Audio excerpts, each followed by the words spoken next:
아멘. 우리 하나님의 말씀 열왕기상 18장 41절부터 46절 말씀 우리 한 목소리로 하나님 말씀 같이 받겠습니다. 엘리야가 아합에게 이르되 올라가서 먹고 마시소서 큰 소리가 있나이다. 아합이 먹고 마시러 올라가니라. 엘리야가 갈멜산 꼭대기로 올라가서 땅에 꿇어 엎드려 그의 얼굴을 무릎 사이에 놓고 그의 사환에게 이르되 올라가 바다 쪽을 바라보라. 그가 올라가 바라보고 말하되 아무것도 없나이다. 이르되 7번까지 다시 가라. 7번째 이르러서는 그가 말하되 바다에서 사람의 손만한 작은 구름이 일어나나이다. 이르되 올라가 아합에게 말하기를 비에 막히지 아니하도록 마차를 갖추고 내려가소서 하라 하니라. 조금 후에 구름과 바람이 일어나서 하늘이 깜깜해지며 큰 비가 내리는지라. 아합이 마차를 타고 이스라엘로 가니 여호와의 능력이 엘리야에게 임하매 그가 허리를 동이고 이스라엘로 들어가는 곳까지 아합 앞에서 달려갔더라. 아멘. 할렐루야. 저 인도네시아에서 우리 사역하고 계신 우리 박명수 선교사님 일찍 한 2달 전부터 나오셨어요. 그리고 이제 오늘 이렇게 또 오시게 됐는데요. 또 사역과 함께 또 하나님의 말씀을 증거해 주실 때 우리가 그 사역을 함께 공유하고 그리고 그곳을 위해서 또 우리가 적은 힘이지만 그리스도 안에서 함께 축복하고 기도함으로 우리 선교사님이 향하신 하나님의 그런 부르심과 뜻들이 이루어지는 일에 우리가 함께 마음으로 믿음으로 협력하기를 원합니다. 오늘 말씀 증거해 주실 때요, 말씀 잘 받고 또 함께 그 은혜를 또 하나님께 영광을 돌려드리는 시간 갖도록 하겠습니다. 우리 선교사님 나오실 때요, 우리 한번 박수로 할렐루야 하면서 박수로 환영드립니다.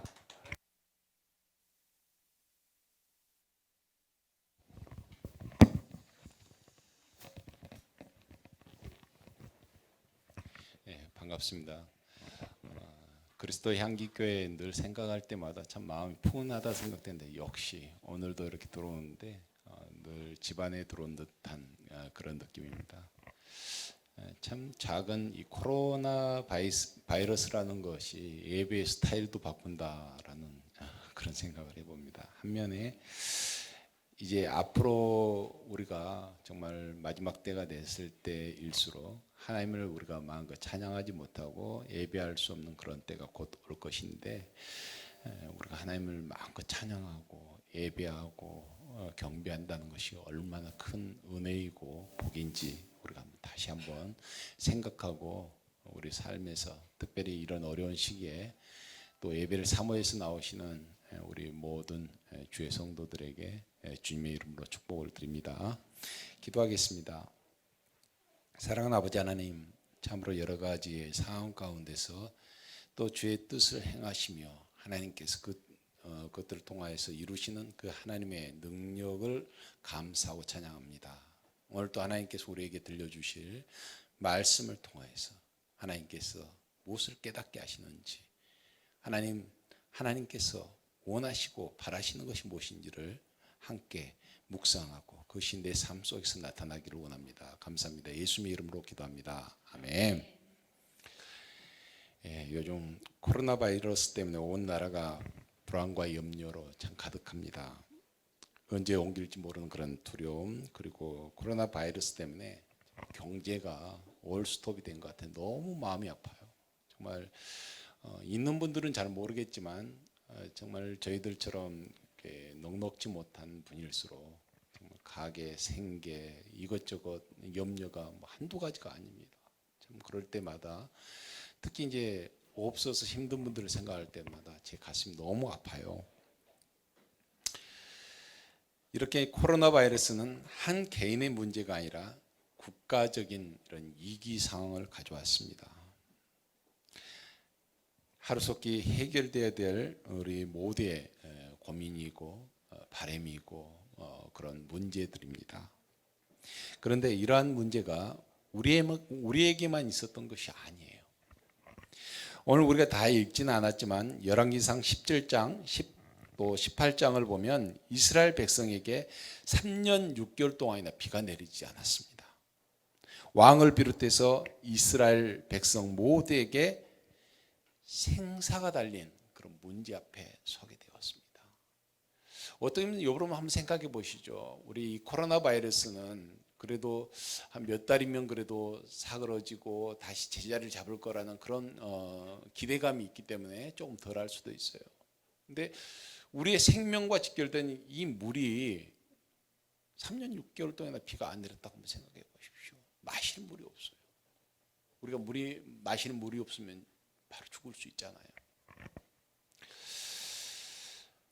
이런 문제 가운데 지금 이스라엘 백성들이 서 있고 우리는 코로나 바이러스 때문에 다양한 생계 위협을 받는 그런 문제 가운데 서 있습니다. 그렇다면 하나님은 왜 생명과 같은 물을 이 3년 6개월 동안이나 이스라엘 땅에서 그치게 하셨을까요? 오늘 본문에 18장 18절을 보면 아합과 이스라엘 백성들이 하나님의 말씀대로 행하는 것을 멈춰버리고 하나님을 예배하고 경배하는 걸 멈춰버리고 하나님을 섬기지 않고 스스로가 그 복을 걷어차버리고 바알을 섬겼기 때문이라고 말하고 있습니다. 하지만 여기서 우리가 한 가지 알아야 할 것이 있습니다. 하나님의 근본 목적은 아합을 벌하고 이스라엘 백성을 괴롭게 하는 데 있지 않다는 것입니다. 하나님의 관심은 이스라엘 백성들을 회복시키는 데 있었습니다. 하나님께서 왜 우리에게 코로나 바이러스를 허락하셨을까요? 우리를 회복하는 데 있었습니다. 그래서 이스라엘 백성들이 하나님을 알고 하나님만 섬기고 경배하기를 원하셨습니다. 그런데도 아합 왕은 하나님께서 자기를 괴롭게 하려고 하나님께 비를 멈추셨다 이렇게 말을 하고 있습니다. 여러분 우리는 어떻습니까? 혹시라도 우리 앞에 닥친 여러 가지 이런 문제들, 코로나 바이러스뿐만 아니라 우리 안에 있는 인생의 문제들 많잖아요. 직장의 문제들, 자녀의 문제들, 또 여러 가지 갖가지 건강과 여러 가지 문제들로 우리가 그런 문제들 안에 있습니다. 혹시라도 우리 앞에 생긴 이 문제들 때문에 하나님께서 나를 싫어하시고 하나님께서 나를 미워하셔서 이런 어려움을 우리에게 주셨다 그렇게 생각하고 계시진 않습니까? 하나님은 우리를 괴롭게 하는 분이 아니세요. 스가랴서 8장 14절 15절을 보면 너희 조상들이 나를 경노하게 하였을 때 내가 그들에게 재앙을 내리기로 뜻하고 뉘우치지 아니하였으나 이제 내가 다시 예루살렘과 유다 족속에게 은혜를 베푸기로 뜻하였나니 너희는 두려워하지 말지니라. 여전히 죄를 뉘우치지 않고 하나님께 돌아서지 못했지만 오늘 우리가 읽었던 이 본문 말고 17장 18절 전체를 보면 이스라엘 백성들이 그들 스스로가 회개하고 하나님께 돌아서서 하나님께서 비를 내리신 게 아니에요. 하나님께서 먼저 기도하게 하시고 하나님께서 자비와 은혜의 비를 내리셨던 것입니다. 오늘 읽었던 이 스가랴서 8장 14절과 15절 말씀을 봐도 하나님은 그들이 뉘우치지 않았지만 은혜를 베풀기로 뜻하였다 이렇게 말하고 있습니다. 하나님은 이런 분이세요. 우리가 잘해서가 아닙니다. 하나님께서 우리 모두를 우리 각 사람을 너무도 사랑하고 사랑하시기 때문에 그렇습니다. 하지만 자녀가 잘못된 길로 갈 때는 그것을 바로잡기 위해서 때로는 시련을 하나님께서 허락하십니다. 그래서 하나님은 이스라엘 땅에 3년 6개월 동안이나 비를 그치게 하셨어요. 여러분 코로나 바이러스 역시 그렇습니다. 한번 잘 생각해 보세요. 이거 그냥 우연히 그냥 반복되는 그런 질병으로 바이러스로 그냥 뚝 하고 던져진 게 아니에요. 한번 살펴보세요. 신천지에게만 이게 딱 떨어지는 것이 결코 우연이 아니에요. 이번 코로나 바이러스가 직격탄을 던져 우리나라에 들어와서 직격탄을 던져진 거예요. 중국에서도 마찬가지고 왜 그렇습니까? 하나님께서 뜻하신 바가 있는 거예요. 시진핑이 그 우한 지역의 교회들을 강제로 폐쇄시키고 부수는 그런 일에 대해서 하나님께서 말씀하시고자 하는 게 있고요. 거짓과 미혹과 또 이 복음의 참된 진리를 가로막고 흐트러 버리는 이 신천지에 대해서 하나님께서 특별한 뜻이 있는 거예요. 우리에게도 하나님께서 주시는 뜻이 있는 거예요. 우리에게 하나님께서 다시 우리가 일상생활에서 하나님을 예배한다고 하면서도 우리 마음이 하나님에 대해서 우리 삶이 하나님의 가르침대로 하나님께서 바라시는 대로 그렇게 가고 있는지 하나님께서 우리를 한번 돌아보게 하시고 이 코로나 바이러스를 통하여서 하나님께서 나타내시고자 하는 뜻이 무엇인지 우리는 하나님께 분명히 우리 자신을 한번 돌아봐야 합니다. 하나님은 분명히 이 코로나 바이러스를 통해서 이 모든 것들에 대해서 우리에게 깨닫게 하시고 회복시키고자 하는 분명한 뜻을 가지고 있다는 것을 여러분 잊지 마시기 바랍니다. 지금 우리 모두는 하루속히 이 코로나 바이러스가 해결되어지고 정상적으로 예전처럼 평온한 상태로 돌아가기를 원하고 있어요. 이스라엘 백성들도 마찬가지입니다. 3년 6개월 동안 왕이 심지어서 물을 찾아 나설 정도의 지경이면 어느 정도인지 짐작할 수 있잖아요. 그 심각한 문제 앞에서 부딪혀 서 있단 말이죠. 그들 역시도 비가 내리기를 간절히 바라고 있단 말입니다. 그런데 이 문제를 해결하기 위해서는 먼저 풀어야 할 것이 있습니다. 하나님과의 관계입니다. 하나님과의 관계를 회복하기 위해서는 먼저 뜨뜻미지근한 우리의 그 신앙 자세를 분명하게 해야 됩니다. 여러분 이스라엘 백성들이 어떻게 했어요? 하나님을 섬기는 것을 떠나서 하나님을 버리고 바알을 섬기면서 그들이 어떻게 했어요? 양다리를 걸쳤습니다. 쉽게 얘기하면 하나님과 바알 사이에. 그래서 엘리야가 그 백성들을 향해서 뭐라고 합니까? 너희가 언제까지 이렇게 하겠느냐? 언제? 뜨뜻미지근하지 말라. 주님께서 분명히 말씀하죠. 덥든지 차든지. 어떻게 보면 우리 신앙 안에 그런 면을 나도 모르게 가지고 있는지 모릅니다. 하나님이면 하나님이고 바알이면 바알이어야 되는데 하나님을 섬긴다고 하면서도 여전히 우리 안에 그러한 하나님이 아닌 것들과 타협하고 그것들과 이렇게 함께 내 안에 이렇게 거하는 그런 모습들을 가지고 있는지 모릅니다. 여러분 우리는 어떻습니까? 하나님과의 관계가 막혀 있지는 않습니까? 물론 성령의 충만해서 매일매일 은혜 가운데 살아가시는 분들도 계십니다. 그럼에도 불구하고 우리 모두는 하나님의 은혜가 아니면 그 하나님의 은혜가 아니면 우리는 단 잠시 잠깐도 살아갈 수가 없습니다. 그리고 그 은혜를 받아 누리기 위해서는 하나님과의 관계가 좋아야 합니다. 그런데 우리의 삶은 어떤가요? 하나님과의 관계가 좋은가요? 지금 우리는 죄에 대해서 어쩌면 너무나도 무감각해져 있는 것 같아요. 이 세대는 죄를 보고도 아무도 죄라고 말하지 않습니다. 교회 안에 죄가 만연하고 있음에도 불구하고 다 입을 다물고 침묵하고 있습니다. 이스라엘 백성들이 하나님과 바알 사이에서 머뭇거리는 모습이 어쩌면 지금 이 세대의 우리들의 모습이 아닌가, 어쩌면 그렇게도 너무 닮아있지 않은가 하는 그런 생각을 해봅니다. 하나님은 이런 백성들을, 이스라엘 백성들을 그냥 바라보고만 계시지 않으셨어요. 엘리야를 보내서 기도하게 하셨어요. 그리고 하나님은 그 응답으로 불을 내려주십니다. 그리고 이것을 본 이스라엘 백성들이 진짜 하나님이, 저 바알이 아니고 진짜 하나님이 여호와시구나라는 것을 그들이 고백합니다. 39절 말씀을 다 같이 한번 읽어볼까요?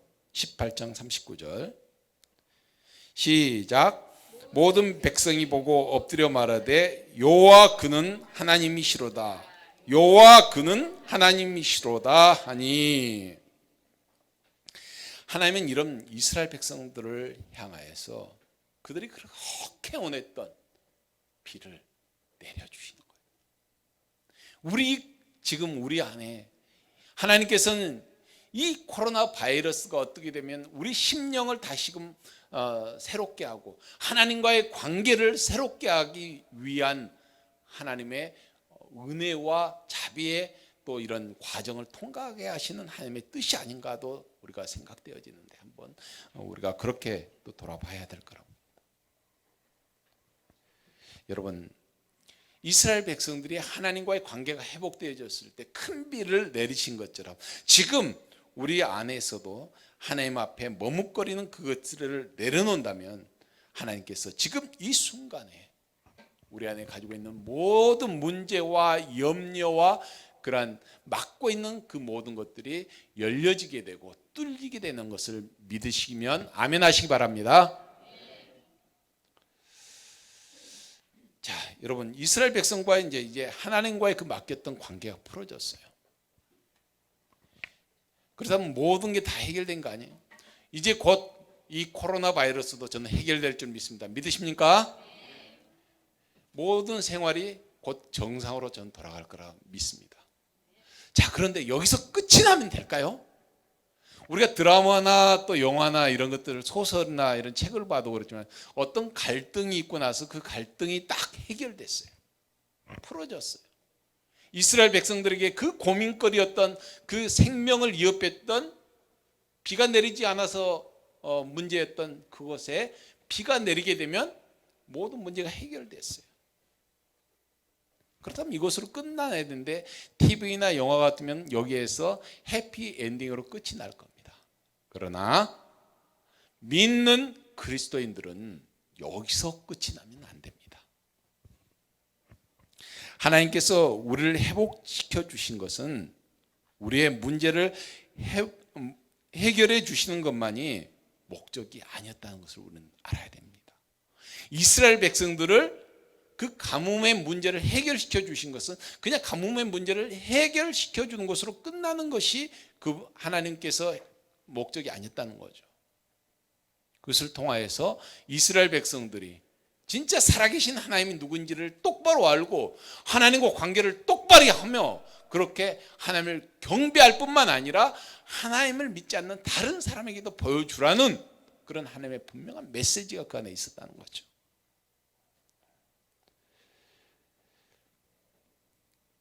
하나님은 여전히 하나님과의 관계가 막혀서 하나님을 모르는 사람들에게도 하나님의 사랑을 전하기를 원하고 계십니다. 그래서 복음을 듣지 못하고 죽어가는 이들을 위해서 하나님의 복음을 전할 사람을 찾고 계신다는 거죠. 그 사람이 다른 사람이 아니에요. 선교사만 그런 일을 감당하는 것이 아니라 바로 나 자신을 하나님께서 그렇게 찾고 계신다는 겁니다. 우리 어린 꼬마 친구들에게도 하나님은 그렇게 바라고 계세요. 어리다고가 아니라 우리 학생들에게도 마찬가지입니다. 어리다고가 아니라 하나님이 바라시는 그 하나님 갈망하여 찾고 계시는 그것은 우리 학생이 될 수 있고 어린 아이일 수도 있고 나 자신이라는 것입니다. 지금 이 순간에도요, 수많은 사람들이 죽어가고 있습니다. 하루에도 우리나라만 해도 하루에 767명이 죽어나가고 있습니다. 교통사고와 질병으로 또 어떤 사람은 스스로 목숨을 끊는 사람이 36명 정도, 약 계산을 해보면 하루에 40분 간격으로 한 명이 목숨을 끊는 이런 비극이 일어나고 있습니다. 저희가 사역하는 남풍 땅에만 해도요, 약 960만 명이 살고 있습니다. 이 중에서는 아직 복음을 한 번도 들어보지 못한 미전도 종족이 자그마치 310만 명이나 됩니다. 작은 숫자가 아니죠. 이들에게도 하나님의 은혜와 자비의 비가 내려져야 합니다. 우리에게만 내려져서는 되는 것이 아니라 하나님의 그 마음이, 하나님의 그 사랑이, 그 진심이 이들에게도 전해져야 되고 이들에게도 내려야 되고, 이들의 문제 가운데 있는 그것이 하나님의 은혜와 자비의 큰 비가 내려서 하나님의 사랑이 흘러가서 그들도 하나님을 믿고 경배하며 예배하고 하나님을 찬양하는 그 역사가 일어나야 된다는 거죠. 그러기 위해서는 여러분, 기도와 적극적인 후원이 필요합니다. 여러분, 전쟁을 할 때도 전쟁의 방식이 어떤 줄 아십니까? 전쟁이 일어나면 제일 먼저 비행기가 적진을 향해서 나가서 폭탄을, 융단 폭격을 때립니다. 그리고 이어서 포병이 포탄을 푹 막 날립니다. 그렇게 해서 적진을 무력화시키면 그 다음에 보병이 들어가서 잔당을 소탕시키고 전쟁을 승리로 이끌게 되는 것입니다. 여러분의 기도와 여러분의 후원이 선교지에서는 융단 폭격이고 포격입니다. 여러분의 기도와 후원이 그 기도를 힘입어서 저희가 들어가서 싸우겠습니다. 여러분, 전쟁은 선교사 혼자만이 할 수 있는 것이 아닙니다. 눈에 보이는 전쟁뿐만 아니라 영적 전쟁은 더 그렇습니다. 사단의 그 경관 진들, 거짓의 그 영들, 혼미케 하고 미혹해 하는 그 거짓의 영들이 진을 치고 있는 그 전이 얼마나 단단한지 모릅니다. 얼마나 견고한지 모릅니다. 그것을 깨고 부시고 들어가기가 너무 힘이 듭니다. 매일매일 부딪히는 그 영적 공격, 그것을 견디면서 현장에 있을 때 여러분의 기도와 여러분의 그 후원이 융단 폭격을 해주시고 포격을 던져줄 때 그 사단의 그 튼튼했던 그 견고한 진이 깨지기 시작하면요, 그 땅은 금방 무너지게 되어 있습니다. 그만큼 여러분의 기도가 중요합니다. 또 여러분의 후원이 정말 중요한 겁니다. 우리 모두가 함께 이 전쟁을, 하나님의 전쟁을 치러야 되는 것입니다. 그러기 위해서 여러분이 함께 해 주셔야 합니다. 기회가 될 때 여러분이 단기 선교 현장의 땅을 밟아본다는 것이 얼마나 중요한지 모르겠어요. 제가 지난주 토요일인가요? 단기팀을 다녀왔던 우리 형제자매들을 만났는데 그 교회 목사님이 너무너무 좋아하세요. 청년들이 아직까지 한 번도 교회 자체에서 이 선교라는 걸 생각해 본 적도 없고 또 그런 마음가짐도 없고 뜨뜻미지근한 그런 교회에 있는데요. 교회 그냥 중간 정도 크기예요. 한 400~500명 모이는 그런 교회인데도 불구하고 선교를 아직까지 한 번도 해본 적이 없습니다. 그러다가 작년에 선교팀을 꾸리고 처음으로 선교에 나선 거예요. 그러니 뭐 준비라고 해서 뭐 준비가 얼만큼 됐겠어요? 선교원 그날까지도 뭐가 이렇게 준비가 안 되고 계속 하는데 사인도 안 맞고 막 그런 교회였어요.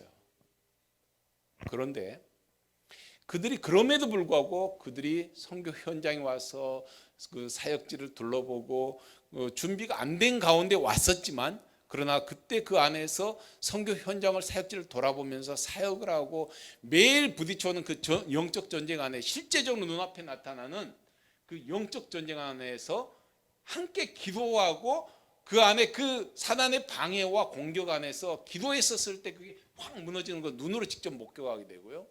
또 비가 지금 초청한 아이들이 와야 되는데 갑자기 멀쩡했던 하늘이 앞을 볼 수 없을 정도로 새까맣게 어두워져 가지고 비가 천둥번개를 치면서 거짓말처럼 순식간에 그런 현상이 벌어져 가지고 아이들이 와야 되는데 다들 넋을 놓고 보고 있는 거예요. 어떻게 해야 되나. 그럴 때 기도합시다. 하나님께서 이 비 5분도 안 돼서 그치게 할 것입니다. 그랬더니 다 쳐다보면서요, 기도하라니까 나 기도는 하지요. 그런데요, 설마 그런 일이 있겠어요? 이런 눈치로 저를 다 쳐다봤어요. 그러고 나서 모여서 합심해서 기도를 했어요. 인솔했던 전도사님도 나중에 정말 하나님께서 기도하고 나서 5분도 안 되어가지고 그 깜깜했던 그 하늘을 완전히 환하게 비를 딱 그쳐버리시고 환하게 쨍쨍 내리쬐는 그 환한 빛을 내리 보내셨을 때 조금 있으니까 아이들이 트럭을 타고 저기에서 그 먼 거리에서들 여기 저기에서 그 빛 쪽을 뚫고 그 아이들이 오는 사이는 비가 안 내렸던가 봐요. 젖지를 않았어요. 이 일을 보고 그들이 심령의 변화가 어떻겠습니까? 청년들이요. 근데 그런 일들이 한 번, 두 번 있는 게 아니라 몇 번의 그런 일들이 있었어요. 영적인 전쟁과 또 마지막 교회에 딱 가서 마지막 이제 그날 마지막 사역을 하는데 사단의 그 두려움과 이런 것을 꽉 누르니까 형제자매들이 너무너무 힘들어하고 그냥 눌려서 어떻게 할지 모르게 그 답답함에 꽉 눌려갖고 있어서 저희들조차 힘들더라고요. 그래서 우리 합심해서 기도합시다. 그랬더니 다 재능이 있어요. 어떤 자매는 키보드를, 심지어 나이든 우리 권사님은 베이스 기타를 집어들으니 베이스 기타를 치고 드럼을 치고 찬양 인도를 하면서 청년 형제 자매들이 그냥 다 팡팡 뛰면서 각자의 맡은 자리에서 하나님을 찬양하면서 하나님께서 일하실 것을 그 앞편에 일어난 기적들을 보고 실제적인 것을 알고 선포하니까 어떤 역사가 벌어졌냐.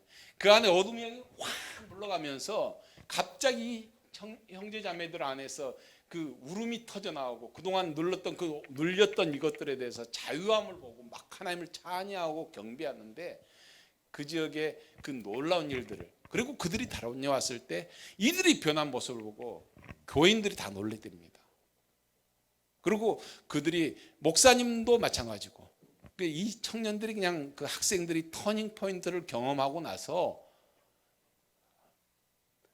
바로 선교지로 또 보내야 되겠다. 또 이 학생들 청년들 모두가 지금 다시 작년에 왔는데 내년 2월에 다시 또 오겠다고 이번에 오니까 이번에 선교사님 전도사님 그래요. 선교사님 이번에 갔던 청년자매들 모두가 다 가겠는데 거기다 다른 지금 지원하는 사람들이 너무 많은데 이거 어떻게 다 데려가도 될까요? 이런 고민을 하고 있더라고요.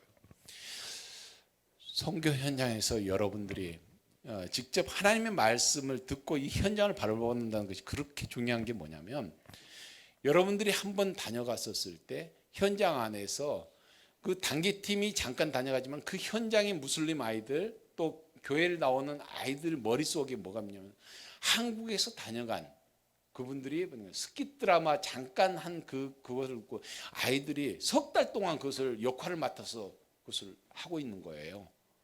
그 얘기는 뭐냐면 그 안에 이미 좋은 영향력이 그 직접적인 복음의 예수 이런 걸 안 썼지만 그러나 이미 그 안에 예수님의 마음이 들어간 거예요. 여러분 이것을 통해서 그들이 회복되어지고 그 가운데 하나님의 역사하심을 통해서 꿈을 통해서 또는 그 안에서 일어나면서 살아계신 하나님이 그들 가운데 변화를 주시면 그들이 예수 그리스도를 믿고 하나님을 찬양하며 나오는 것이 정말 현실로 나타나는 것을 여러분 믿으시길 바랍니다.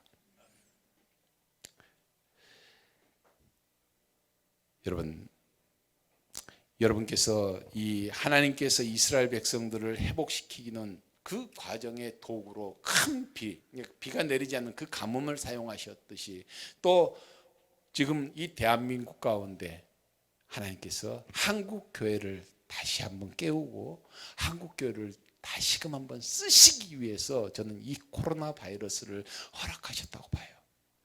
우리 안에 무뎌졌던 하나님에 대해서 무뎌졌던 그러한 일들에서 다시금 회복되어지고 하나님을 간절히 부르짖고 그동안 부와 또 먹고 편하게 이런 것들에 대해서 한 번도 하나님을 찾거나 그 필요성을 못했던 그런 분들이 다시금 이런 일을 경험을 통해서 하나님을 다시금 찾게 되고 하나님께서 다시 사용하는 그 교회로 하나님께 틀림없이 회복할 줄 믿습니다. 그래서 이 큰 비가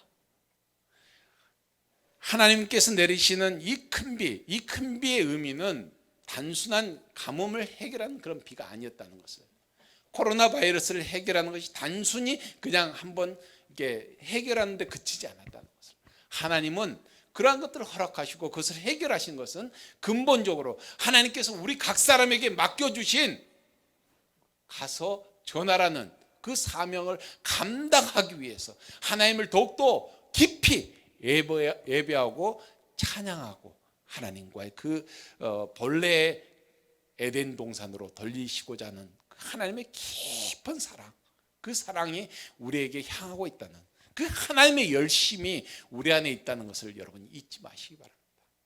비록 코로나 바이러스로 인해서 참 우리가 여러 가지 불편도 없고 예배당 안에서조차 마스크를 써야 될 수밖에 없는 그런 상황이지만 그 가운데서도 하나님, 좀 전에 우리가 선포했지만 믿음으로 선포하시고 또 하나님께서 하나님의 자녀 가운데 우리가 분명하게 하나님에 서 있다면 하나님의 뜻이 깨닫게 하시는 것이기 때문에 그 코로나 바이러스는 아무 영향을 우리에게 줄 수가 없다는 걸 여러분 명심하시기 바랍니다.